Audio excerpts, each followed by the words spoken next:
बिस्मिल्लाहिर्रहमानिर्रहीम। अस्सलाम वालेकुम। आज का हमारा जो टॉपिक है वो है Kronecker delta and Levi Civita symbol.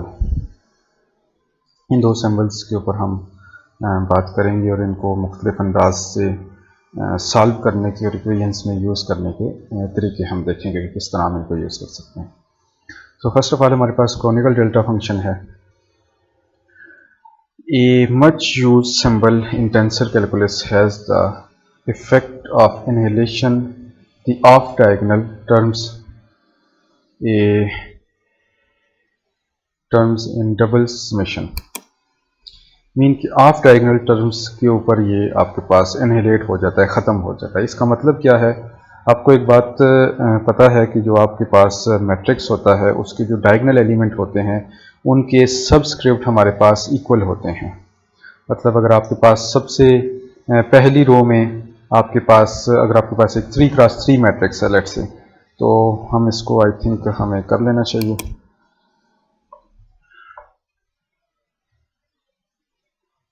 So let's say कि हमारे पास ये एक हम 3x3 मैट्रिक्स ले लेते हैं। तो ये लेट्स से कि ये A11 होगा, ये हमारे पास जो होगा ये A22 होगा और ये हमारे पास A33 होगा। इसी तरह से यहाँ पे हमारे पास जो टर्म होगी यहाँ पे होगा, इस तरह से हमारे पास यहाँ पे और इन सब के जो हमारे पास जो इंडिसेस हैं वो हमारे पास इक्वल नहीं होंगे, वो डिफरेंट हो सकते हैं, वो आई जे हो सकते हैं। लेकिन जो डायगोनल एलिमेंट के इंडिसेस होंगे हमारे पास, ये इन तमाम एलिमेंट्स के जो इंडिसेस होंगे वो हमारे पास आई आप इसको कह सकते हैं। मतलब ये इंडिसेस हमारे पास सेम होंगे। तो अब इस जो हमारे पास ये एक स्पेसिफिक सिंबल है, ये ऑफ डायगोनल पे मतलब कि डायगोनल के अलावा जितने भी एलिमेंट्स होंगे वहाँ पे ये वैनिश हो जाता है। लिहाजा डेल आई जे आप इसको लिखने के दो तीन तरह से आप तरीके हैं, मुख्तलिफ जगहों पे आप इसको मुख्तलिफ अंदाज में लिखते हैं। A i J is equal to A i J del I j इस तरह से। और ये आपके पास when i is equal to j then it will be equal to 1 and if i is not equal to j then it will be equal to 0। Clearly del I J is equal to del j i. अब आपको ये idea है कि अब इसके उसमें आप just I जे को जे आई के साथ रिप्लेस कर सकते हैं। When the summation convention has been adopted, जब इस आप समेशन कन्वेंशन के अंदर इसको यूज़ करते हैं, so del I J is to replace one subscript by another.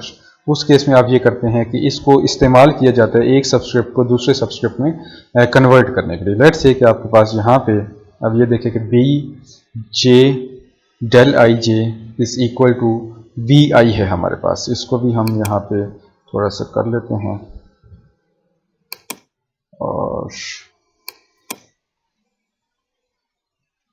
Sorry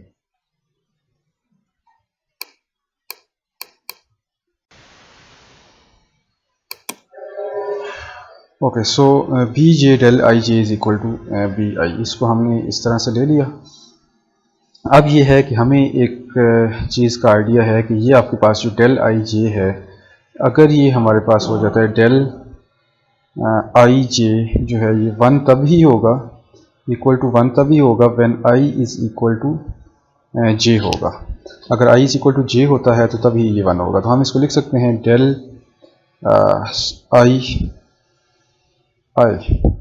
तो अगर आप यहाँ पे जो लिख रहे हैं ये आप लिखें बी और आपने जे को जो है वो आई के साथ रिप्लेस कर दिया, तो ये i del i i is equal to B i. Sorry इस तरह भी आप इसको लिख सकते हैं।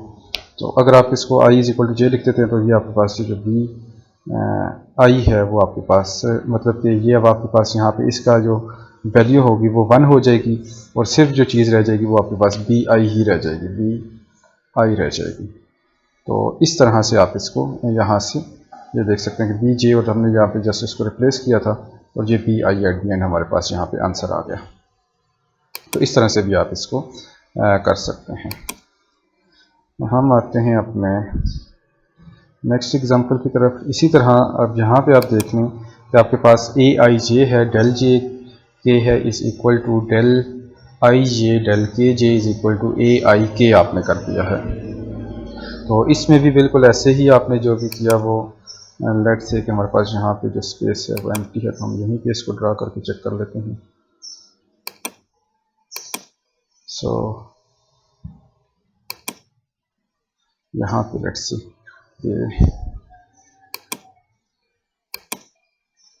ए आई जे आपके पास है और डेल जे के है, लिहाजा आप ये करना चाह रहे हैं कि आपने जस्ट आपने अपने के को जे के इक्वल कर देना है। ए आई जे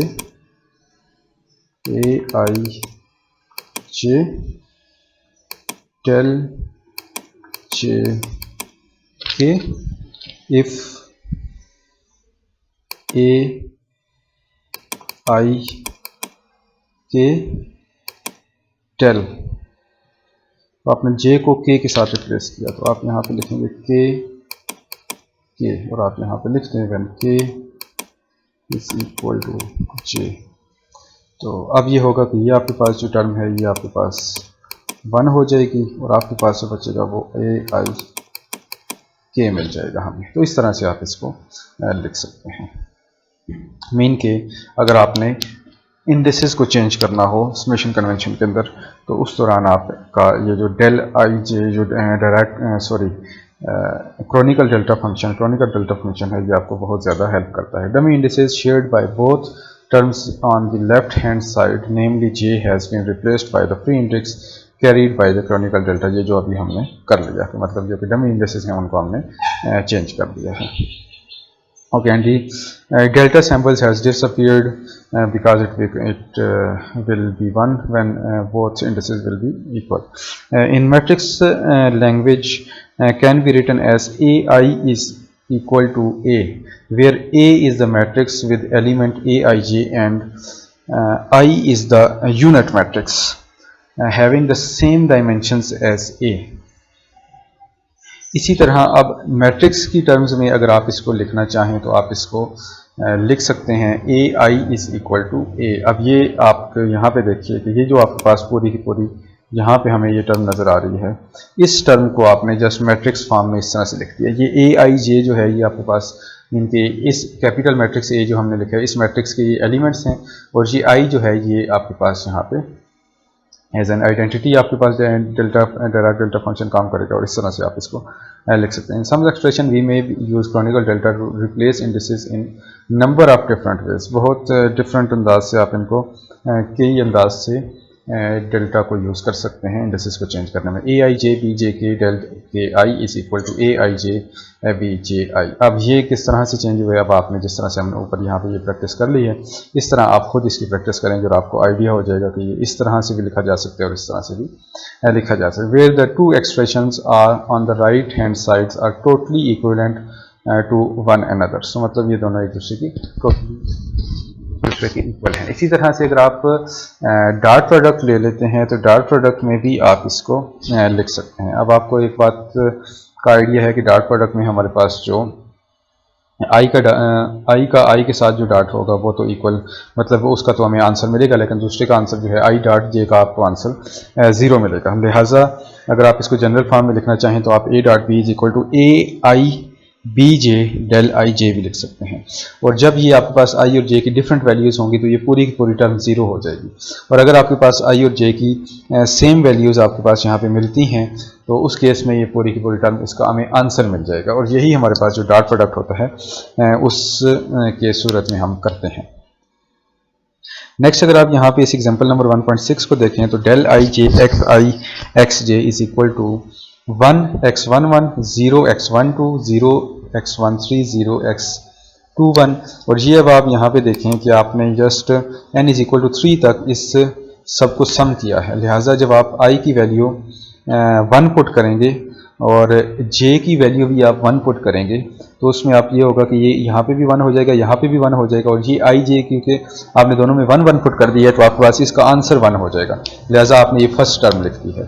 इसी तरह आप x की वैल्यू 1 पुट करेंगे और j की वैल्यू 2 पुट करेंगे, और जब ये डिफरेंट होगी तो ये 0। x की वैल्यू 1 j की वैल्यू 3, x की वैल्यू 2 j की वैल्यू 1, ये तमाम के लिए अदर देन x22 और x 3 3 के लिए आपके पास साथ में इसके 1 आएगा और बाकी सब चीज़ें वैनिश हो जाएंगी, क्योंकि उस वक्त जो डेल्टा आई जे की वैल्यू होगी, जब आई और जे डिफरेंट होंगे उस वक्त वो 0 होगी। लिहाजा अब आप इसको लिख सकते हैं x1 और साथ में इसका स्क्वायर प्लस x2 और साथ में इसका स्क्वायर x3 up to इसका, और xi आप इसको इस तरह से भी लिख सकते हैं और आप इसको i के ऊपर सम कर देंगे क्योंकि i यहाँ पर रिपीट हो रहा है।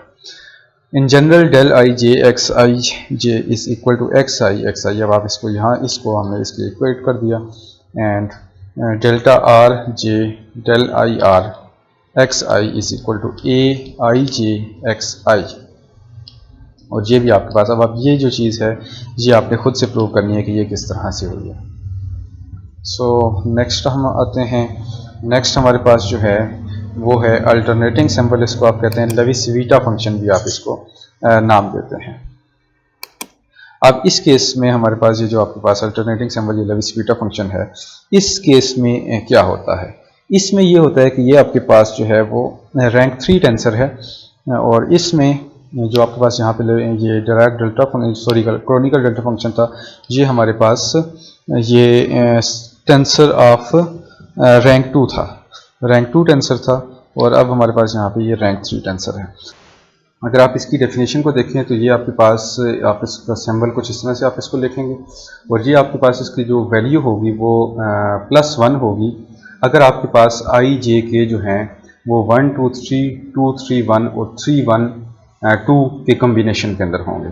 इसी तरह अगर आप इसकी जो वैल्यू है वो -1 होगी अगर आपके पास आई जे के जो हैं वो 3 2 1 1 2 3 1 3 2 2 1 3 की कम्बिनेशन में होंगे, और इसकी वैल्यू जो होगी वो 0 होगी अगर आपके पास आई जे के इक्वल हो जाए या जे के इक्वल या के इज इक्वल टू आई। अगर इनमें से कोई भी एक दूसरे के बराबर हो जाता है तो इस फंक्शन की जो वैल्यू है वो 0 हो जाएगी।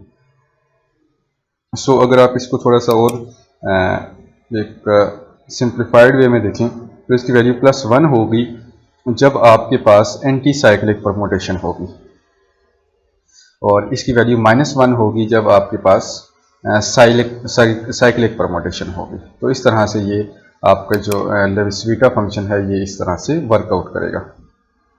सो नेक्स्ट आप अगर देखें तो इसको आप यहाँ पे ये देख सकते हैं कि हमने इसको एक 3 डायमेंशनल अरे में इसको ड्रा करने की कोशिश की है।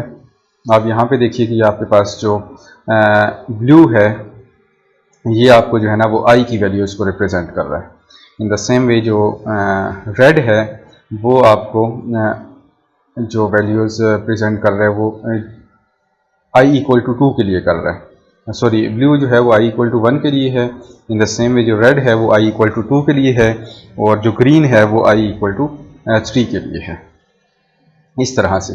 और ये जो आई है ये आप इसको ये कह सकते हैं कि ये डेप्थ है, इसको आप डेप्थ ऑफ दिस फंक्शन कह सकते हैं, और जो जे है वो रोज नंबर ऑफ रोज हैं, और जो के है वो नंबर ऑफ कॉलम्स हैं। इस तरह से आप इसको यहाँ पे डिफाइन कर सकते हैं। फॉर एग्जांपल जब आपके पास 1 3 2 हो जाए तो उसका मतलब है कि -1 2 3 इसका ये आपके पास -1 2 3 की इक्वल है, और इसकी जो वैल्यू है वो आपके पास -1 आ रही है। जो 1 3 2 है ये आपके पास 1 3 2 ये इसकी जो है वो 1 3 2 ये इसकी साइक्लिक परमुटेशन बनती है, तो इसका आंसर हमें 1 मिल रहा है। इसी तरह अगर इसका देखें आप तो 3 1 2 को अगर आप देखें 3 1 2 को 3 1 और ये 2 ये आपके पास जो है ये एंटी साइक्लिक परमुटेशन बनती है, तो इसका आंसर जो है वो 1 आता है, और बाकी ये जो 2 भी हैं इनका भी आंसर आपके पास 1 आता है। और ये आप अगर आगे देखें तो ये 2 क्योंकि 2 टाइम्स रिपीट हो गया मतलब आई और के आपस में इक्वल हैं, तो उस केस में आपको जो आंसर मिलेगा वो आपको 0 मिलेगा। ओके, सो हम इसके ज़रिए एक 3x3 मैट्रिक्स के डिटर्मिनेंट को सॉल्व करने की कोशिश करते हैं लेविस-वीटा फंक्शन को यूज़ करके। तो उसके लिए हम कुछ इसको इस तरह से लिखेंगे, a determinant Levi Civita LMN is equal to ALI AMJ ANK Levi Civita IJ। इस तरह से आप इसको इस इक्वेशन को यूज़ करके हम डिटर्मिनेंट को सॉल्व करेंगे। ये हमारे पास एक मैट्रिक्स है, ए मैट्रिक्स है, 3x3 मैट्रिक्स है हमारे पास, और इसमें हमारे पास जो L की वैल्यू है वो 1 है, M की वैल्यू जो है वो 2 है और N की जो वैल्यू है वो हमारे पास 3 है इस इक्वेशन के अंदर। सो ए डिटर्मिनेंट लेविस बीटा 1 2 3 है।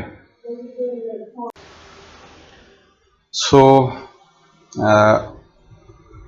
अगर ए डिटर्मिनेंट की बात करें तो वो आपके पास बनेगा लेविस बीटा आई जे के A1 I A2 J A3 के हमने I L M N को हमने इस इक्वेशन के अंदर 1 2 3 के साथ रिस्पेक्टिवली रिप्लेस कर दिया है। अब लेविस बीटा आई जे के A1 I A2 J A3 के, अब ये हमारे पास किस तरह से आ रहा है। अगर आप यहाँ पे देखें तो आपके पास ये जो 2 है ये आपके पास A11 है, तो लिहाजा आपके पास जो I की वैल्यू है वो आपके पास 1 है। तो हम इसको मैं ज़रा इसको लिख लेता हूँ यहाँ पे, तो हम इसको थोड़ा सा हमारे लिए इसको समझना ईजी हो जाएगा। लेट्स से कि हमारे पास जो सबसे पहले ये 2 4 1 ये किस तरह से आए, अब हम इसको देखने जा रहे हैं। सो ये इस तरह से होगा कि लेविस बीटा आई की वैल्यू हमारे पास 1 है, ठीक है। और उसके बाद अब आप नेक्स्ट में अगर आप देखें तो ये आपके पास जो जे की वैल्यू है वो 2 बनती है।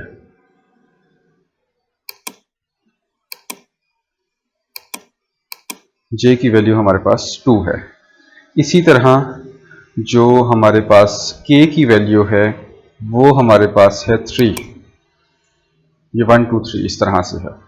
और उसके बाद अब आप A11 है, इसी तरह A22 A22 और A33।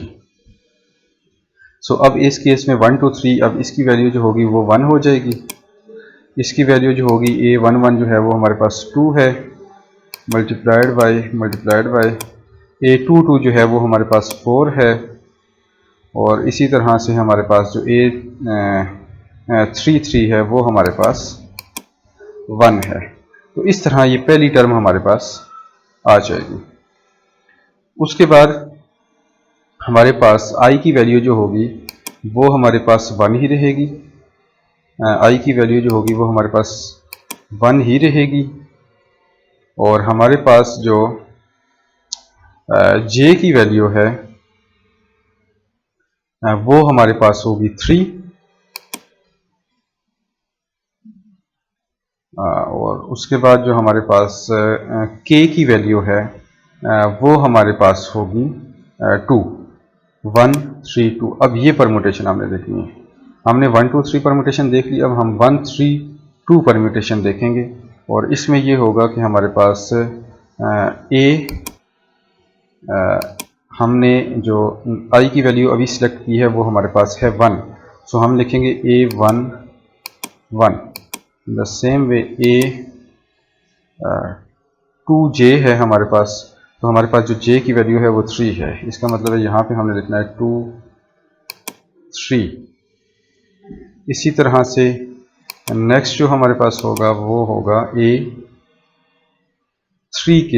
तो हमारे पास जो K की वैल्यू है वो 2 है, तो इसका मतलब है हम यहाँ पे लिखेंगे 3 2। अब अगर हम वहाँ पे देखें कि 1 3 2 जो है ये हमारे पास जो परम्यूटेशन है ये हमें -1 आंसर देगी। और उसके बाद जो हमारे पास A11 है, A11 हमें आंसर जो देगा वो हमें 2 देगा, जो हमने ऊपर भी लिखा है। A23 की अगर आप बात करें तो A23 हमें आंसर जो देगा वो 0 होगा। इसी तरह से जो हमारे पास A32 जो हमें आंसर देगा वो 2 होगा। तो इस तरह से यहाँ पे आप देख सकते हैं कि ये आपकी सेकंड टर्म जो है वो भी बन चुकी है। इसी तरह अगर आप इसको बाकी परम्यूटेशंस के लिए भी सॉल्व करते हैं, 1 2 3 हमने कर ली, 1 3 2 और 1 इसी तरह आप इसको 312, 321 और इन सब परमुटेशंस के लिए आप इसको सॉल्व करें तो आपको ये बाकी टर्म्स जो हैं वो भी यहाँ पे आपको मिल जाएंगी।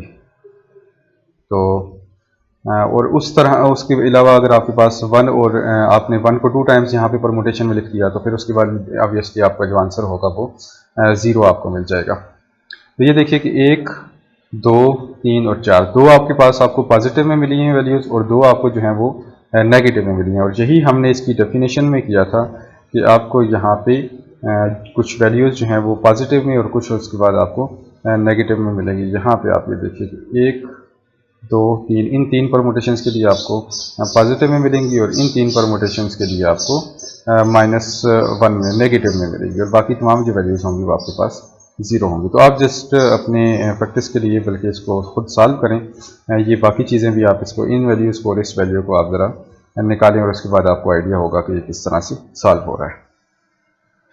नेक्स्ट हम आते हैं, हमारे पास ये एक आइडेंटिटी है, important relationship between the epsilon and del operator. ये आपके पास लेविस-वीटा और डेल ऑपरेटर के दरमियान एक रिलेशनशिप है बाय आइडेंटिटी और उस रिलेशनशिप को आप कुछ इस तरह से डिफाइन करते हैं। एप्सिलॉन और Levi's-Vita I J K, Levi Civita K L M is equal to delta I L delta J M minus delta I M delta J L. इस तरह से आप इसको रिप्रेजेंट करते हैं। अब आपको ये डेल्टा का पता है कि आपके पास क्रॉनिकल डेल्टा और ये हमारे पास लेविस-वीटा है। The right hand side of 21.9, ये आपके पास जो इक्वेशन है उसकी वैल्यूज पॉजिटिव होंगी if I is equal to L.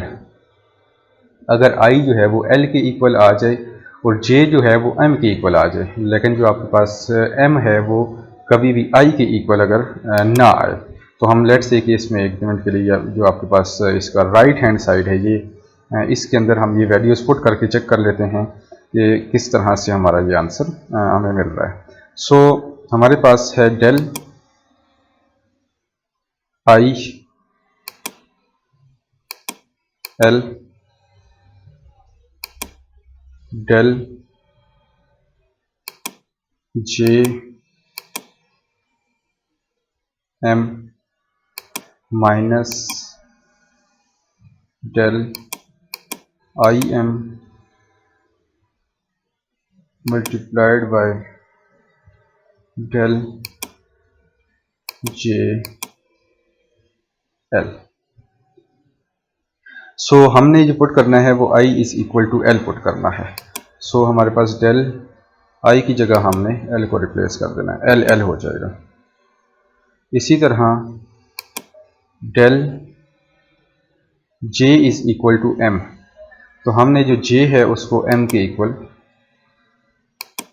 यहाँ पे पुट कर देना है, माइनस हमने i को तो हमने l के इक्वल पुट करना है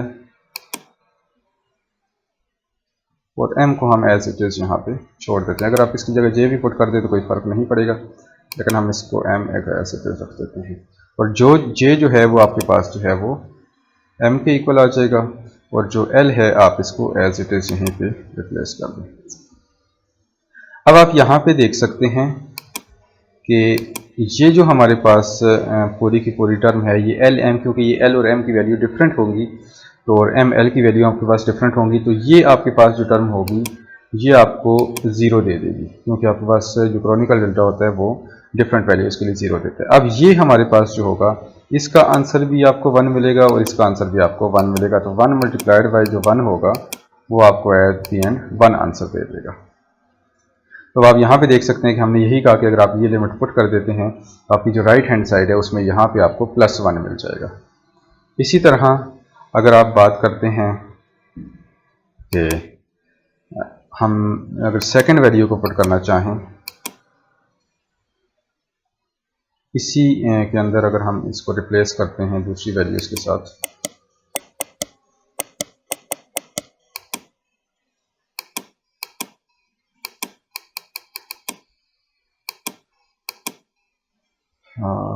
यहाँ पर लेट से हम इसको रिप्लेस करते हैं और ये हमारे पास i is equal to m के साथ हमने इसको रिप्लेस करना है। डेल आई एल है तो ये आपको जो है वो i की जगह आपने m लिखना है और एल को आप एज इट इज़ इसको रिप्लेस यहाँ पे रखने दें। उसके बाद डेल जे है, तो जे को आप जो रिप्लेस करेंगे वो एल के साथ रिप्लेस करेंगे, और उसके बाद जो है वो एम है वो आप एज इट इज़ रखेंगे, माइनस डेल आप जो है वो आई को, ये जो आपके पास आई है इसको आप रिप्लेस करेंगे एम के साथ, और आपका जो दूसरा वाली ये है हमारे पास, ये तो है ही एम। द सेम वे आप डेल को लेंगे और उसको रिप्लेस करेंगे, जो आपके पास जे है उसको आप एल के साथ करेंगे, और ये तो हमारे पास है ही एल। तो आप यहाँ पे देख सकते हैं कि फिर वही बात कि इसका जो आंसर है ये हमें 1 मिल जाएगा, और क्योंकि यहाँ पे -1 है तो ये आंसर हमें -1 मिलेगा, और ये जो आंसर है ये आपको यहाँ पे 0 दे देगा। तो इस कम्बिनेशन के लिए i = m और j = l अगर आप पुट कर दें, और ये l आपके पास i के इक्वल और m आपके पास i के इक्वल ना हो, ये जो आपके पास सेकंड कंडीशन है, इसके लिए आपका जो आंसर आएगा वो -1 आएगा। इसके अलावा कोई और सब्सक्रिप्ट आप पुट कर लें इन दो के अलावा, जो आपको आंसर मिलेगा वो हमेशा आपको आंसर 0 ही मिलेगा। तो ये तो हमारे पास यहाँ पे प्रूव हो गया राइट हैंड साइड का। अब 21.31 the values in 21.30 and 21.31 are also reproduced in left hand side। अगर आप बात करें तो अब ये लेफ्ट हैंड साइड को हमने प्रूव करना है, तो आपने जस्ट ये काम करना है कि वैल्यूज़ को आपने 21.21 की वैल्यूज़, 30 की वैल्यू, ये जो आपके पास वैल्यूज़ हैं इनको अब आपने इस साइड पे, मतलब कि लेफ्ट हैंड साइड पे आपने इन्हीं वैल्यूज़ को यहाँ पे पुट करना है, और उसके बाद आपने आंसर चेक करना है कि आपका जो आंसर है वो क्या आता है। और चलें हम इसको चेक कर लेते हैं। सबसे पहले आप जस्ट ये वैल्यूज़ जो हैं उनको आप वहाँ पे रिप्लेस कर दें, बल्कि यहाँ पे हुआ है, हम ज़रा प्रैक्टिस के तौर पे खुद कर लेते हैं।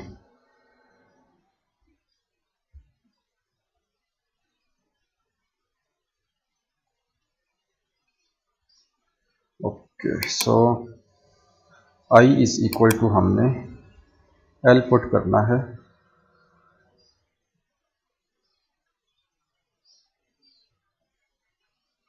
और वो हमने पुट करना है किसमें,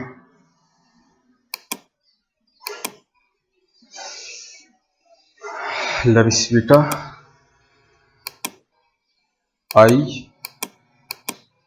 j k Levi Civita k l m। Now this is equal to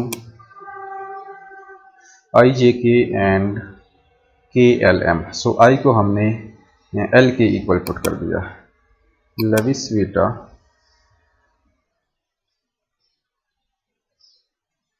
l m and then k। इसी तरह लेविस-बीटा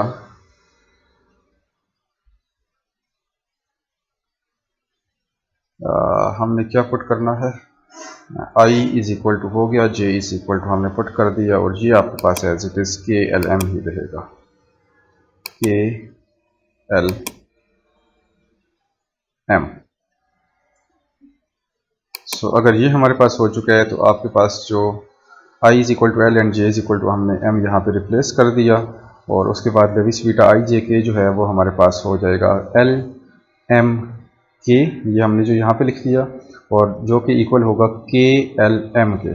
अब ये आपके पास k l m ये आपके पास दोनों इक्वल हैं, whether Levi Civita i j k is +1 or -1, the product of two factors +1 and. अब ये देखिए कि आपके पास यहाँ पे इसकी वैल्यू अगर आप 1 ले लेते हैं, +1 लेट से ले लेते हैं, तो इसकी वैल्यू भी +1 होगी, क्योंकि ये दोनों आपके पास जो हैं वो इक्वल हैं। और अगर आप इसकी वैल्यू -1 ले लेते हैं तो इसकी वैल्यू भी आपके पास -1 होगी। तो एट दी एंड आपको जो यहाँ पे आप लेट से कि हम इसकी वैल्यू +1 ले लेते हैं, तो आपके पास यहाँ पे जो आंसर यहाँ पे जनरेट होगा वो आपके पास 1 जनरेट होगा। और आपको याद है कि जब हमने यहाँ पे इसको देखा था तो हमारे पास यहाँ पे भी आंसर 1 ही जनरेट हुआ था, एल की इन वैल्यूज़ के लिए पॉजिटिव 1 आंसर आ रहा था। इसी तरह अगर आप यहाँ पे i is equal to M और j is equal to L put कर देते हैं इसी इन इक्वेशन के अंदर, तो उस केस में आपके पास जो आंसर जनरेट होगा वो आपके पास इन्वर्स, मतलब कि एक आपके पास पॉजिटिव बनेगा और दूसरा आपके पास जो होगा वो नेगेटिव बनेगा। हम इसको यहीं से देख लेते हैं। If i is equal to m and j is equal to l then Levi Civita i j k is equal to Levi Civita m l k which is equal to minus Levi Civita k l m and thus the product Levi Civita i j k Levi Civita k l m no summation has the value -1। अब इसमें जो आपके पास इसमें no summation has the value -1, तो इसमें आपके पास जो भी वैल्यू होगी वो -1 समेशन की नहीं होगी। सो इस तरह से आप इसको सॉल्व कर सकते हैं। 10 कंक्लूडेड 10 एस्टेब्लिशमेंट ऑफ आइडेंटिटी 21.29। अब आपने जो ये आइडेंटिटी है वो इस तरह से प्रूव कर लेनी है। एक के लिए आपके पास आंसर जो होगा वो +1 आएगा, दूसरे के लिए आपके पास जो आंसर होगा वो -1 आएगा, और एट दी एंड जो होगा वो आपको ये आइडेंटिटी प्रूफ होकर मिल जाएगी। बाकी कोई भी अगर आप इसमें करेंगे तो आपका ये जो आई जे और ये अगर रिपीट हो गए तो उस केस में आपको ये आंसर 0 दे देगा, जिस तरह से हमने ये बात कर दी है। सो ये इस तरह से आप इसको प्रूव कर सकते हैं। नेक्स्ट हम अपनी असाइनमेंट्स की तरफ आ जाते हैं। तो हमारे पास जो असाइनमेंट्स हैं वो कुछ इस तरह से हैं कि लेविसिविटा आई जे k del J K is equal to 0, ये आपने प्रूव करना है। इसी तरह से लेविसिविटा आई जे के इज़ इक्वल टू 6 होता है, ये भी आपने प्रूव करना है। इसी तरह लेविसिविटा आई जे के लेविसिविटा L J K is equal to 2 delta I L, ये आपकी असाइनमेंट के तौर पे आपने इसको सॉल्व करना है। नेक्स्ट आपके पास लेविसिविटा आई जे के है, लेविसिविटा एल एम के है और डेल जे एम है, is equal to 2 del I L है, इसको भी आप प्रूफ के तौर पे आप इसको लेंगे। नेक्स्ट आपके पास कुछ इस तरह से ये आपके पास इक्वेशन है, इन तीनों को आपने इक्वल प्रूव करना है कि ये तीनों आपके पास इक्वल हैं, और उसके बाद आपके पास यहाँ पे जो है ये आपने इसको प्रूव करना है। और इसमें अब आपको याद रख लीजिए कि इससे पहले हम जितने भी टॉपिक्स कर चुके हैं वो सब टॉपिक्स आप इसके अंदर इंक्लूड करेंगे, तो तब आपके पास ये जाके कहीं आपको सब्स्टिट्यूशन करनी पड़ जाएगी जो इससे पहले हम कर चुके हैं, और फिर आपको कहीं लेविसिविटा की प्रॉपर्टीज़ को यूज़ करना होगा, कहीं आपको डेल की प्रॉपर्टीज़ को यूज़ करना होगा। तो इस तरह ये तमाम चीज़ें जब आप करेंगे तो आपका ये असाइनमेंट इजीली सॉल्व हो जाएगी। सो अभी तक के लेक्चर के लिए हम इतना ही करते हैं। इंशाल्लाह नेक्स्ट लेक्चर में हम नेक्स्ट टॉपिक को डिस्कस करेंगे। Thank you so much for watching.